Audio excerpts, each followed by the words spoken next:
লেখক প্রদীপ হাজরার স্বপনপুরী সেলুন। বাজারের ব্যাগ হাতে নিয়ে হন্তদন্ত হয়ে হেঁটে আসছিল শিবেন্দা। আমাকে দেখে থমকে দাঁড়ালো। কি ব্যাপার রে, তোর তো দেখাই পাওয়া যায় না আজকাল, থাকিস কোথায়? কোথায় আর থাকবো, এখানেই তো আছি। তবে ইদানিং অফিস থেকে ফিরতে বেশ লেট হচ্ছে, কাজের খুব প্রেশার। মৃদু হেসে আমি বললাম, সে তো আমারও। আমি ভাবলাম তুই বোধহয় শ্বশুর বাড়ির পাড়াতেই থিতু হয়েছিস। ওখান থেকে কাছে হয়তো? কাছে হয়, কিন্তু আমি খুব কমই যাওয়া আসা করি। শ্বশুর বাড়িতে একটু কম যাওয়া আসাই ভালো। কথাটা বলতেই শিবেন্দা হেসে উঠল, সাথে আমিও। আমাদের কথাবার্তার ফাঁকে কখন বিপিনদা এসেছে খেয়াল করিনি। আমাদের হাসি থামার আগেই বলল, একটু চা খেয়ে যাও শিবেন্দা। তারপরে আমার দিকে তাকিয়ে জিজ্ঞেস করলো, তুমি একটু চা খাবে বুবুন? চায়ের ব্যাপারে শিবেন্দার কোনো সময় না নেই। আমিও ৭-৫ না ভেবেই সায় দিলাম। আমরা রাস্তার ধারে যে জায়গাটায় দাঁড়িয়ে কথা বলছিলাম তার ঠিক পাশেই বিপিনদার স্বপনপুরী সেলুন। ছেলেবেলায় এখানে প্রথম যখন চুল কাটাতে এসেছিলাম, সেদিন মনে মনে এক অন্যরকম রোমাঞ্চ অনুভব করেছিলাম। আমাদের ছেলেবেলায় চুল কাটা মানেই ইটালিয়ান সেলুন। রাস্তার একধারে বড় একটা অশ্বত্থ গাছের তলায় পরপর ২-৩টে কাঠের টুল পাতা থাকতো। রোদে বা বৃষ্টিতে কোনো রকমে মাথা বাঁচাতে ওপরে একটা জীর্ণ মলিন ত্রিপল টাঙানো থাকতো। কোনো একটা রবিবারে বাড়ির সব কটা পুচকেকে একসাথে নিয়ে মেজো কাকু রামরতনের ইটালিয়ান সেলুনে চুল কাটাতে নিয়ে যেত। বিহারের বাসিন্দা ছিল রামরতন। সে আর তার ভাইয়ের সম্মুখে কাঠের ছোট টুলে ঘাড় নিচু করে বসে মিলিটারি ছাট করে বাড়ি আসতাম। সবগুলো খুঁড়তুতো, জ্যাঠতুতো, এমনকি পাড়াতুতো ভাইদের একই ছাট। গরমে গা থেকে ঘেমো গন্ধ বেরোতো ২ নাপিত ভাইয়ের, কিন্তু মেজো কাকুর কড়া নির্দেশের কারণে সেই বোটকা গন্ধ সয়ে মাথা নত করে বসে থাকতেই হতো। আমাদের স্কুলে আবার একজন স্যার ছিলেন, জয়ন্তবাবু, যিনি ছাত্রদের চুল, বিশেষত জুলপির প্রতি একটা অসম্ভব আকর্ষণ অনুভব করতেন। তাই ছোট চুল আর প্রায় জুলপিহীন ছাটের প্রতি আমাদেরও বিশেষ অনুযোগ থাকতো না। পেটের ভাঁজে অদ্ভুত কায়দায় চিমটি কাটতেন আর আচমকা জুলপি ধরে ওপরের দিকে হ্যাচকা টান মারতেন। স্বপনপুরী সেলুন যে সময় আত্মপ্রকাশ করে, সে সময় এইসব ইটালিয়ান সেলুনের পাশাপাশি আমাদের মফস্বল শহরে আরও কয়েকটা সেলুন ছিল। তাদের বেশিরভাগেরই পুরনো ফার্নিচার, কাঠের হাতলওয়ালা চেয়ার, সামনে একটা বড় আয়না আর স্থানীয় কিছু কোম্পানির শেভিংয়ের সামগ্রী। গোল সবুজ বাটিতে ফিকে গোলাপি রঙের সাবান, ইয়া বড় ফিটকিরির চাই, সস্তার পাউডারের কৌটো ইত্যাদি। মাথার ওপরে একটা বড় পাখা ঘর ঘর শব্দে প্রবল অনিচ্ছায় ঘুরত। কোনো সেলুনে আবার সুগন্ধি ক্রিম আর আফটার শেভ লোশন পাওয়া যেত, তবে ব্র্যান্ডেড নয়। সাদা যে কাপড় জড়িয়ে দিয়ে চুল কাটতো, সেগুলো বহু ব্যবহারে হলদেটে হয়ে যেত। সস্তার তোয়ালেও বারবার কেচে রং চটা। ছোটরা সেখানে চুল কাটতে গেলে চেয়ারের ২ হাতলে একটা কাঠের তক্তা দিয়ে তাদের বসার ব্যবস্থা করা হতো। আমাদের ছোট শহরে সেসব উপকরণই প্রয়োজনের চেয়ে ঢের বেশি ছিল কারো কারো কাছে। কোহেলি সিনেমা হলের উল্টো দিকে স্বপনপুরী সেলুন চালু হয়ে হই হই পড়ে গেল। ৫ টাকায় চুল কাটা আর ৮ টাকায় চুলদাড়ি একসাথে।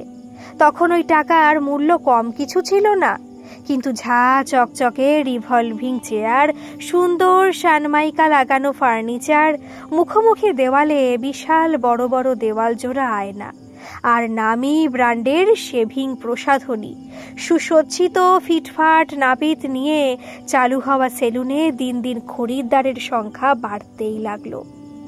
সেলুনের সামনে একটা বড় বোর্ডে একদিকে মিঠুন চক্রবর্তী আর একদিকে অমিতাভ বচ্চনের কাঞ্চাপা চুলের স্টাইল করা মুখের ছবি দেওয়া। মাঝখানে বড় বড় হরফে লেখা স্বপনপুরী সেলুন। আমি প্রথমবার যখন এখানে চুল কাটতে এসেছিলাম আমার বয়স তখন মেরে কেটে ওই 10 বছর।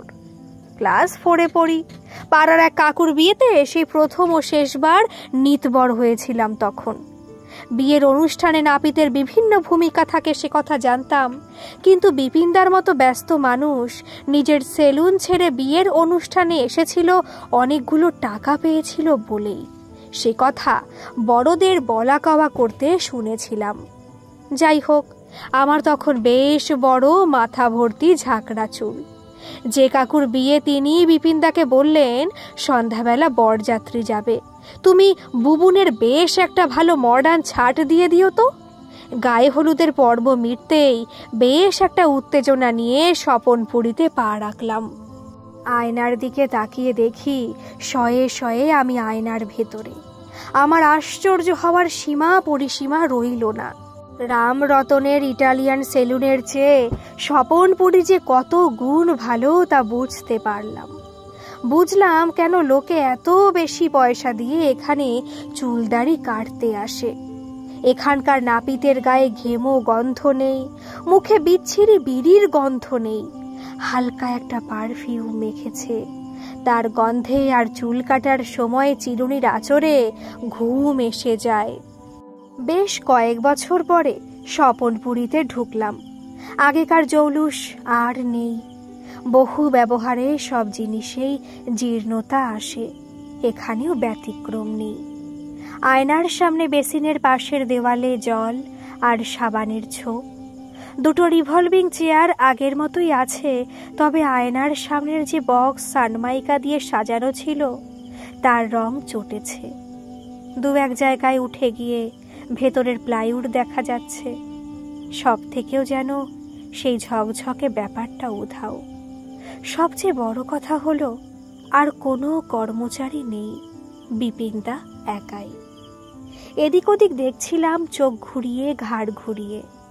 শিবেনদা একটা সিগারেট ধরিয়ে বাইরে দাঁড়িয়ে আছে। আমার ওই ধোয়া যে একেবারেই সহ্য হয় না তা জানে। বিপিনদা চা নিয়ে ফিরল মিনিট 5-এর মধ্যেই। শিবেনদাও আমার দিকে মাটির ভাঁড়ে করে চা দিল, নিজে স্টিলের গ্লাসে চুমুক দিল। কি বলবো ভেবে না পেয়ে আপনা আপনি মুখ থেকে বেরিয়ে এলো, অনেকদিন পরে তোমার সেলুনে ঢুকলাম বিপিনদা। মৃদু হেসে বিপিনদা বলল, হ্যাঁ, অনেকদিন পরে এলে। তারপরে মৃদু অনুযোগের সুরে বলল, তুমি তো আমাকে ভুলেই গেছো বুবুন, আর আসোই না। শিবেনদা তবু মাঝে মধ্যে আসে, তোমাদের এখন এসি সেলুন রয়েছে।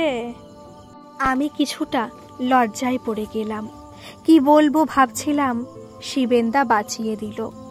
আমাকে অপ্রস্তুতে পড়তে যাতে না হয় সেটা ভেবে আমি উত্তর দেওয়ার আগেই বলল, বুবুনের অফিস কত দূরে জানিস? 7 সকালে বেরোতে হয়। সকালে উঠে বাজার দোকান সেরেই দৌড়োয়, তখন আর সেলুনে আসা সম্ভব হয়? আজকাল সবাই বাড়িতেই তো দাড়ি কেটে নেয়, আমি কি আর আগের মতো আসতে পারি? শিবেনদা থামতেই আমি বলে উঠলাম, ঠিক বলেছ শিবেনদা, একদম সময় পাই না। দাড়ি বাড়িতেই কাটি, তবে চুলটা মাসের একটা রবিবার দেখে প্যারাডাইসে কেটে নি। আসলে বাজার করে যাবার পরে আর এদিকে আসা হয় না। পরের মাসে তোমার কাছে আসব, দেখে নিও। বিপিনদার মুখ তখন উজ্জ্বল হয়ে উঠল। বলল, মনে থাকে যেন। ফেরার পথে শিবেনদা বলল, পারলে 1-8 বার আসিস স্বপনপুরীতে। বিপিনের সেলুনে কাস্টমার আজকাল প্রায় হয়ই না। ওর বউটার শরীর বহুদিন ধরেই খারাপ। কি হয়েছে জানি না, তবে অনেক দিন ভুগছে। বিপিনের আত্মসম্মান বোধ আছে, এমনি এমনি কেউ সাহায্য করতে গেলে তো নেবে না। কিন্তু আমরাই যদি একটু চেনা পরিচিতরা ওর আয় বাড়াতে পারি তাহলে ওর একটু সুবিধাই হবে। গ্লোবালাইজেশন অনেক সুবিধার পাশাপাশি অনেক ক্ষতিও করে দিল আমাদের। আমি বললাম, এর সাথে গ্লোবালাইজেশনের কি সম্পর্ক? সম্পর্ক নেই। এই যে বিভিন্ন ধরনের ক্রিম, ফোম, জেল, ট্রিমার, নামি দামি দেশি বিদেশি কোম্পানির শেভিং কিট এখন পাওয়া যাচ্ছে এখানে, সেগুলো আগে পাওয়া যেত। স্পা, স্যালো, এইসব শব্দগুলো আগে শুনেছিলি কখনো? চারিদিকে এখন জাভেদ হাবিবের সেলুনের চেন, আরও কত নাম। ওদের সাথে এরা পেরে উঠবে? সেটা ঠিক, কিন্তু সময়ের সাথে তো নিজেকে বদলাতেই হবে, নইলে টিকে থাকা কঠিন। একটা সময় চারিদিকে প্রচুর ভিডিও ক্যাসেট, অডিও ক্যাসেটের দোকান ছিল। কত এমন দিন গেছে পাড়ার ক্লাবে, বাড়ির ছোটোখাটো অনুষ্ঠানে ভিডিও প্লেয়ার ভাড়া করে লোকে সিনেমা দেখছে। তখন না ছিল কেবল টিভি, না ছিল এত চ্যানেল। পরে কি দেখা গেল? সেই সব দোকান প্রায় উঠেই গেল। কেউ কেউ সিডি, ভিসিডি ভাড়া দিয়ে বা বিক্রি করে অল্প কিছুদিন চালিয়েছে, কিন্তু বাড়িতে বাড়িতে ডিভিডি প্লেয়ার আসার পরে তাদের ব্যবসা লাটে। আর এখন তো এত channel, OTT platform, mobile, laptop, computer যে মানুষ সিনেমা হলে যাওয়া ভুলেই গেছে। সিঙ্গেল স্ক্রিন প্রায় নেই বললেই চলে শহরে। এখন মাল্টিপ্লেক্সের যুগ। তুই কি বলতে চাস? এই বয়সে এসে বিপিনের কি আর অত ইনভেস্ট করে ওর সেলুনের রেনোভেশন করা সম্ভব? আচ্ছা, রেনোভেশন না হয় করলো, কিন্তু বিপিন নাপিত কিভাবে নিজেকে বিপিন হেয়ার ড্রেসারে রূপান্তরিত করবে?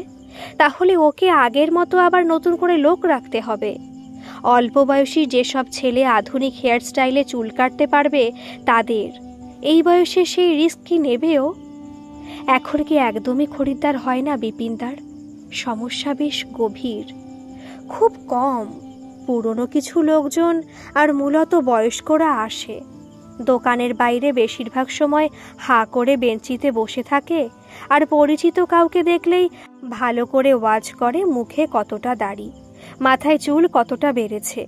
উপযুক্ত কাউকে দেখলেই হাঁক দিয়ে বলে, ফাঁকা আছে এখন, বেলায় ভিড় হবে, রবিবারেও সারাদিন ভিড় থাকে, চুলদাড়িটা কেটে দিই এখন।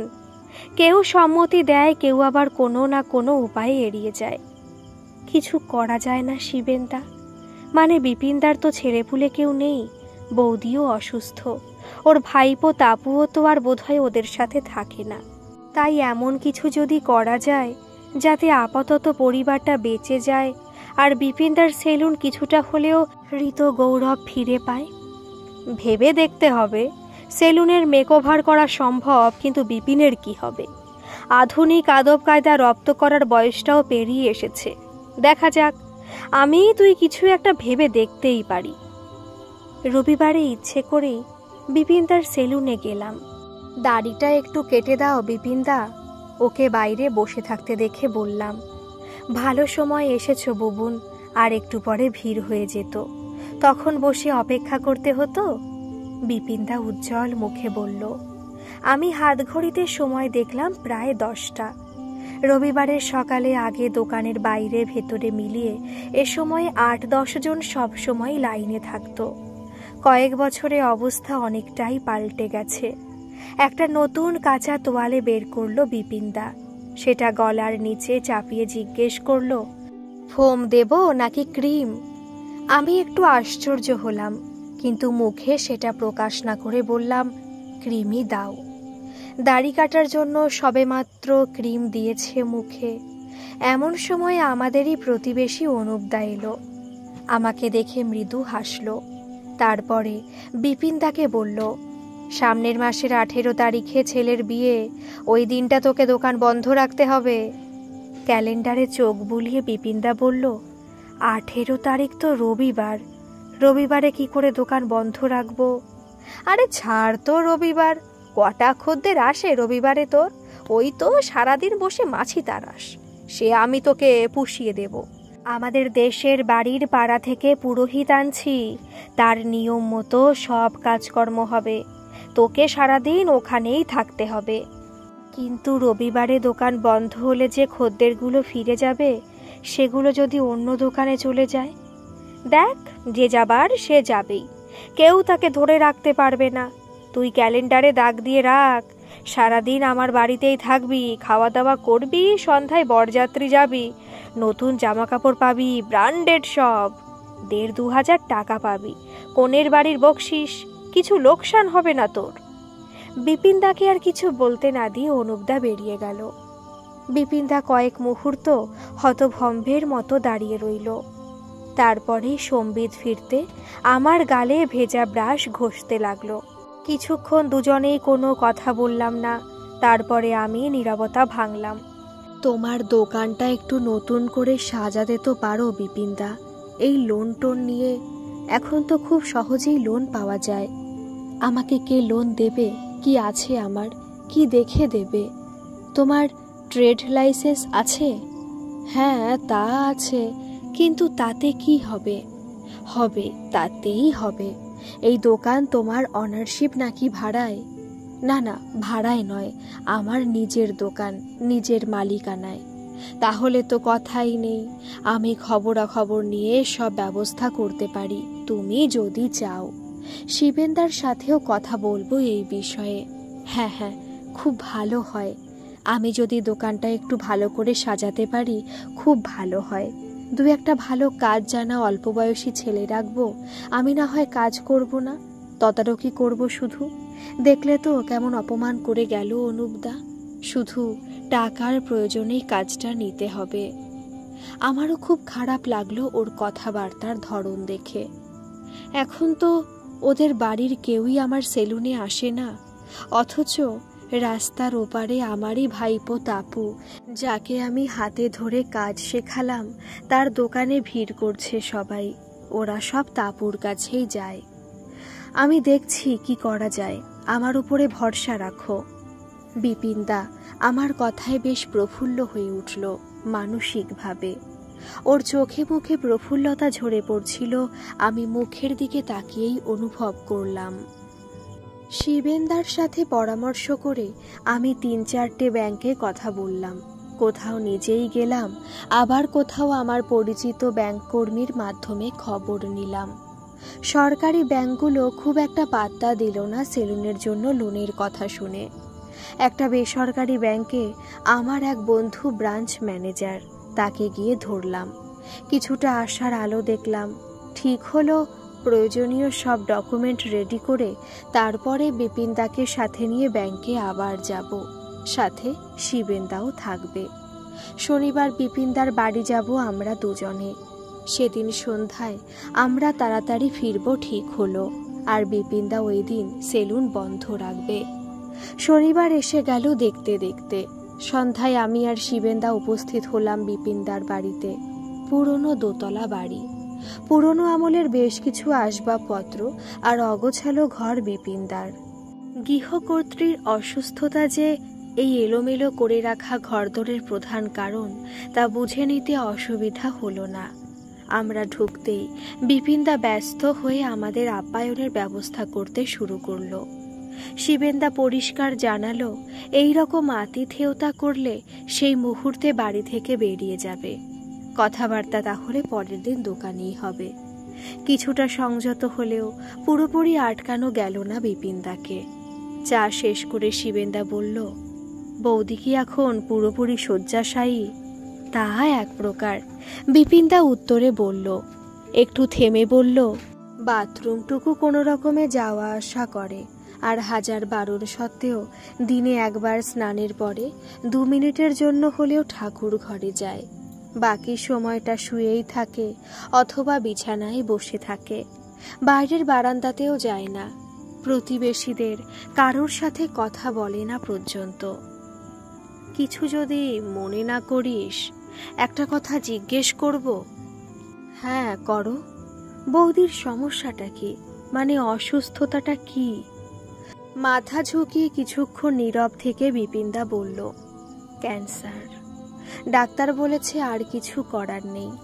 গত 5 বছরে অনেক ডাক্তার দেখিয়েছি, সরকারি প্রাইভেট বিভিন্ন হসপিটালে ঘুরেছি, কিন্তু কেউই প্রথম দিকে সমস্যাটা ধরতে পারেনি।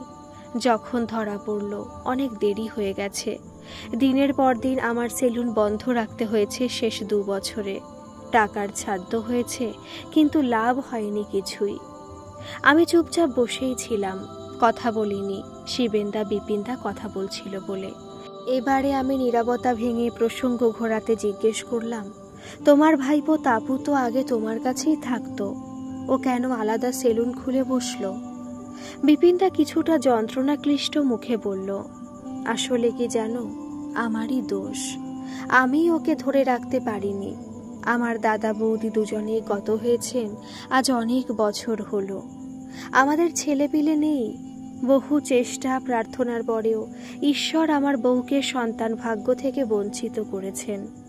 সেই সময় বাপ মা হারা ছেলেই আমার বউয়ের বেঁচে থাকার প্রধান সম্বল হয়ে উঠল। আমাদের যা কিছু আসলে সবই ভবিষ্যতে ওরই, সেটা আমি ওকে বোঝাতে পারিনি। বিপিনদা একটু থামল। পাশের টেবিলের ওপরে রাখা জলের বোতল থেকে ঢকঢক করে জল ঢেলে নিজের গলা ভিজিয়ে আবার বলতে শুরু করলো। আমি পড়াশোনা শিখেও ঘটনাচক্রে আমার সমস্ত ইচ্ছা বিসর্জন দিয়ে পৈতৃক পেশায় এসেছিলাম। কিন্তু তাবুকে পড়াশোনা শিখিয়ে ভালো করে মানুষ করে চাকরি বাকরি বা অন্য কোনো ব্যবসা করতে সাহায্য করব, এই রকমই ভেবেছিলাম। কিন্তু ও নিজেই যখন এই পেশাতেই এলো, আমি আপত্তি সত্ত্বেও কাজ শেখাতে লাগলাম। পড়াশোনা সেভাবে তো করলো না, তাই ভবিষ্যতে যাতে করে কমে খেতে পারে আর কি। সব ঠিকঠাক চলছিল, কিন্তু তোমার বৌদির শরীর খারাপ হওয়ার পর থেকেই ও সব কিছুর দখল নিতে চাইছিল। ওর প্রতি বৌদির প্রবল অপত্য স্নেহ এবং কিছু বিষয়ে প্রশ্রয় ওকে বেপরোয়া করে তুলল। আমি যে বাড়িতে ওকে আশ্রয় দিলাম, বড় করে তুললাম সন্তান স্নেহে, সেই বাড়ি মর্টগেজ রেখে ও লোন নিয়ে নিজের সেলুন করলো আমাদের না জানিয়ে, চুপি চুপি। এটা বিশ্বাসঘাতকতা নয়? শিবেনদা বলল, সাংঘাতিক ব্যাপার, কিন্তু তোমার অগোচরে কি করে হলো এসব? ও আমার সই জাল করেছে, দলিল চুরি করেছে, কিন্তু এরপরেও শুধুমাত্র তোমার বৌদির ওর প্রতি স্নেহের কাছে আমি হার স্বীকার করেছি। চুপচাপ থেকেছি, বাইরে কাউকে একটা কথাও বলিনি কখনো। এ তো বাংলা টিভি সিরিয়ালের ঘটনাকেও হার মানায়। তা যা বলেছ। এখন কিরকম সম্পর্ক তোমাদের সাথে? আমি থাকলে আসে না, কাকিমাকে ভালোবাসে, দেখা করে যায় মাঝে মধ্যে, ব্যাস ওই পর্যন্ত। এত খরচ, সেলুনের জরাজীর্ণ অবস্থা, কিন্তু সে ব্যাপারে কোনো হুঁশ নেই। 1 মাসের ওষুধ কিনে দিয়ে গেলেও আমার উপকার হতো, মানসিক শান্তি পেতাম। গত মাসে লোন শোধ করে দলিলপত্র ফেরত দিয়ে গেছে কাকিমাকে, কিন্তু এখন বায়না ধরেছে আমার স্বপনপুরি ওকে দিতে হবে। এ তো আরও গভীর সমস্যা। কিন্তু এত তাড়াতাড়ি লোন শোধ হয়ে গেল? জানি না কিভাবে শোধ হলো। বছর 3 হলো ওর নিজের সেলুন চালু করেছে, কোনোভাবে শোধ করেছে নিশ্চয়ই। সবচেয়ে খারাপ লাগে কি জানো, ওর মধ্যে কোনো অপরাধ বোধ বা অনুশোচনা নেই। আমি জিজ্ঞেস করলাম, ওর তো সেলুন আছে, তাহলে আবার স্বপনপুরি নিয়ে কি করবে? ওর কাকিমাকে বলেছে লেডিস বিউটি পার্লার করবে। বিপিনদা দীর্ঘশ্বাস ফেলল একটা, তারপরে বলল, আমি তো একটা সময়ের পরে যখন ও কাজ শিখে গেল পুরোদমে, সেলুনের আয় ব্যয় নিয়ে তেমন একটা মাথা ঘামাতাম না। দিনের শেষে যা হাতে তুলে দিত তাই নিয়েই খুশি থাকতাম। কোনোদিন টাকা পয়সা নিয়ে কোনো সন্দেহ করিনি। তারপরে বৌদির শরীর খারাপ নিয়ে ব্যস্ত হয়ে পড়লাম। সেলুনের অবস্থা খারাপ, হাতে টাকা পয়সা টানাটানি। সে সময় পাশে না দাঁড়িয়ে অন্য সেলুনে কাজে লেগে গেল। কয়েক মাস পরে নিজের সেলুন। সব যেন ম্যাজিকের মতো হয়ে গেল। একটু থেমে আবার একটা দীর্ঘশ্বাস ছেড়ে বলল, আমার কপালটাই খারাপ। আমরা কাকা কাকি এতদিন ধরে কোকিলের ছানা মানুষ করলাম। এত কিছুর পরে ওর প্রতি তোমার বৌদির অপত্য স্নেহে এতটুকুও ঘাটতি নেই। আমিও বলতে বলতে হাঁপিয়ে গেছি। আসলে যারা হাজার চেয়েও সন্তানের মা হতে পারে না, তাদের সন্তানের প্রতি আকুলতা, স্নেহ, ভালোবাসা কি প্রবল হয়, তোমার বৌদিকে দেখে তা বুঝেছি। আমাদের কথা চলছিল। আচমকাই প্রায় টলতে টলতে বিপিনদার স্ত্রী এসে পড়লেন পাশের ঘর থেকে। আমরা বিস্মিত হয়ে কিছু বলার আগে বিপিনদা উঠে ওকে ধরে একটা হাতলওয়ালা চেয়ারে বসিয়ে দিল সযত্নে। কোনো বিরক্তি ছাড়াই কোমল কণ্ঠে বলল, তুমি আবার কষ্ট করে এ ঘরে আসতে গেলে কেন? আমি তো কথা বলছিলাম। বৌদি হাত দেখিয়ে বিপিনদাকে চুপ করতে ইশারা করল। আমাদের দুজনের দিকে তাকিয়ে নমস্কার করলো কাঁপা কাঁপা হাতে। তারপরে একটু ধাতস্থ হয়ে ক্ষীণ কণ্ঠে বলল, ও দলিল চুরি করেনি, আমি ওকে দিয়েছিলাম। আমি অনেকবার তোমাকে বলেছি, আপনাদেরও বলছি, আমার ছেলে চোর নয়। ওর কিছু দোষ আছে, কিন্তু আমার স্বামীও গোয়ার। আমাদের যা কিছু আছে তা যদি কাল ওকে দিতেই হয়, তাহলে আজ দিলে অপরাধ কোথায়? আমি আপনাদের বিপিনদার কষ্ট বুঝি, কিন্তু মাতৃস্নেহ এমনই যে সন্তানের হাজার দোষ ঢেকে দেয়।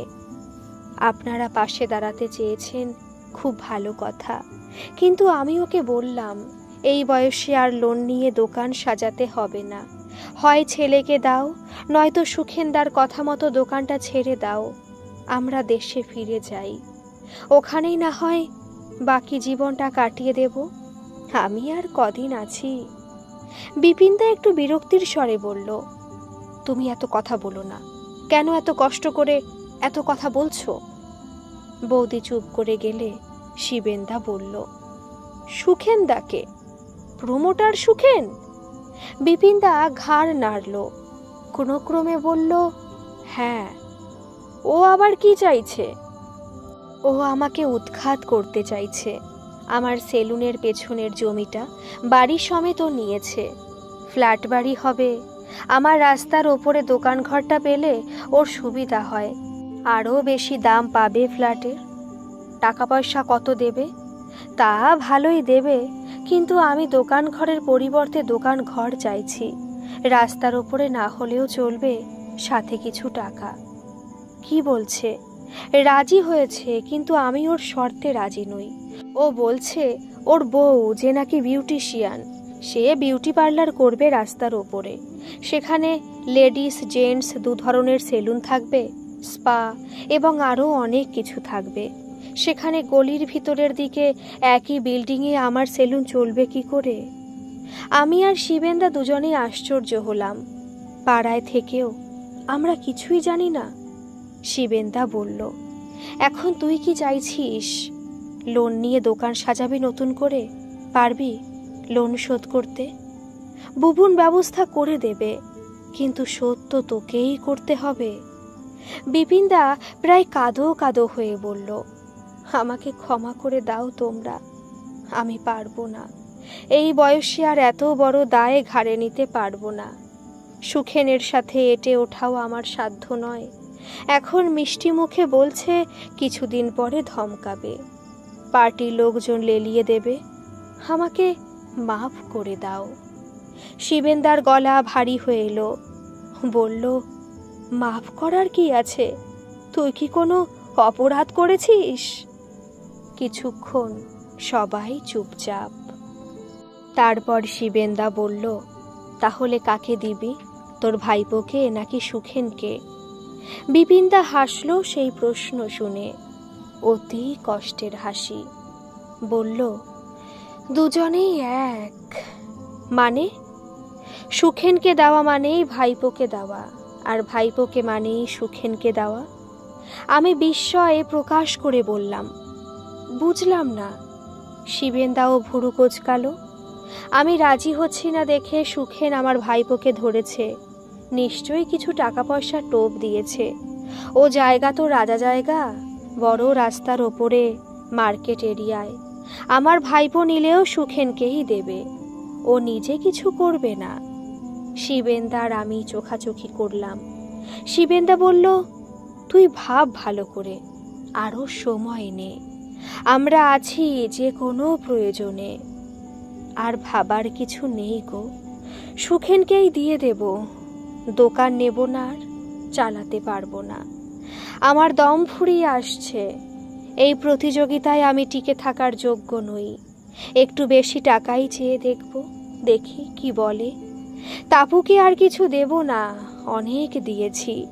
ওকে দিলে যা টাকা পাবো, সরাসরি সুখেনকে দিলে কিছুটা হলেও বেশি পাবো। আমি বৌদিকে নিয়ে দেশে ফিরে যাব। যা টাকা পাবো তাতে আমাদের দুটো ডাল ভাত ঠিক জুটে যাবে। ওষুধ ডাক্তার সব বাদ দিও। দরকার হলে গ্রামের কোনো সেলুনে কাজ নেব, খালি একটাই শর্ত দেব আমি সুখেনকে। বিপিনদা ধীরে ধীরে বলল। আমি আর শিবেনদা দুজনে একসাথে বলে উঠলাম, কি কি শর্ত? বিউটি পার্লার বা সেলুন যাই হোক, ভবিষ্যতে ওখানে নামটা যেন স্বপনপুরী থাকে। আমরা সবাই বোবা হয়ে গেলাম, কেউ কোনো কথা বলছে না। আমার চোখ গেল দেওয়ালের দিকে। পাখার হাওয়ায় একটা ক্যালেন্ডার বারবার উড়ে আবার দেওয়ালে ধাক্কা মারছে, ওপরের দিকে টিনে বাঁধা অংশ দিয়ে। দেওয়ালে ঠক ঠক করে আওয়াজ হচ্ছে অল্প বিরতি দিয়ে। একটা টিকটিকি একটা আরশোলার পেছনের অংশ ধরেছে সবে মাত্র। আরশোলাটা প্রাণপণ চেষ্টা করছে টিকটিকির মুখ থেকে নিজেকে মুক্ত করার, আর টিকটিকি তাকে পুরোপুরি গিলে নিতে চাইছে বারংবার। এই অসম লড়াইয়ে অবশেষে টিকটিকিরই জয় হলো। গল্পটি যদি ভালো লাগে তাহলে প্লিজ একটা সাবস্ক্রাইব করে আমার পাশে থাকবেন, আর কেমন লাগলো একটা কমেন্ট করে জানাবেন। ধন্যবাদ।